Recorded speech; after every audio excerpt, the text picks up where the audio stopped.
In today's video, I'm going to teach you how to remove an overlay in Streamyard. If you've ever had a graphic stuck on your broadcast, or you're simply cleaning up your visuals, this walkthrough will make the process quick and confident. First, enter your Streamyard studio. This is the live workspace where you control your camera, guests, and visual elements. Make sure you're inside the correct studio for the broadcast you're managing so you can see exactly what's currently on screen. Next, look to the right side of the screen for the Media Assets panel. This is where your overlays live, along with other visual elements you've uploaded. If you don't immediately see the panel, it may be collapsed.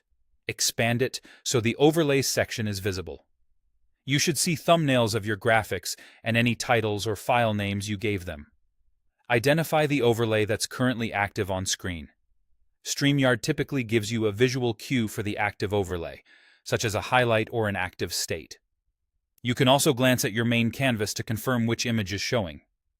Taking a moment here helps you remove the correct asset and avoid mistakes mid-show. In that same Media Assets panel, locate the exact overlay you want to remove from your library. Hover your mouse over its thumbnail. Depending on your layout, you may see quick actions appear directly on the overlay, or you might see a three-dot menu icon. Click that three-dot menu if it's visible. Choose Delete or Remove.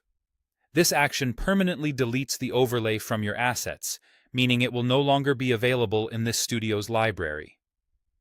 Streamyard may ask you to confirm. Go ahead and confirm if you're sure. Keep in mind, this is not just hiding the overlay. It's removing the file entirely from your Assets panel, so use this when you're confident you don't need the graphic again. After you delete, look back at your canvas and your Media Assets panel to verify the overlay is gone. The active overlay indicator should disappear, and the thumbnail should no longer be listed. If you were live, your viewers will now see your stream without that graphic layered on top. That's it. You entered your Streamyard studio, went to the Media Assets panel on the right, identified the overlay that was active, hovered or opened the three-dot menu, and clicked Delete or Remove to permanently take it out of your assets. This quick cleanup keeps your studio organized and your broadcast visuals sharp.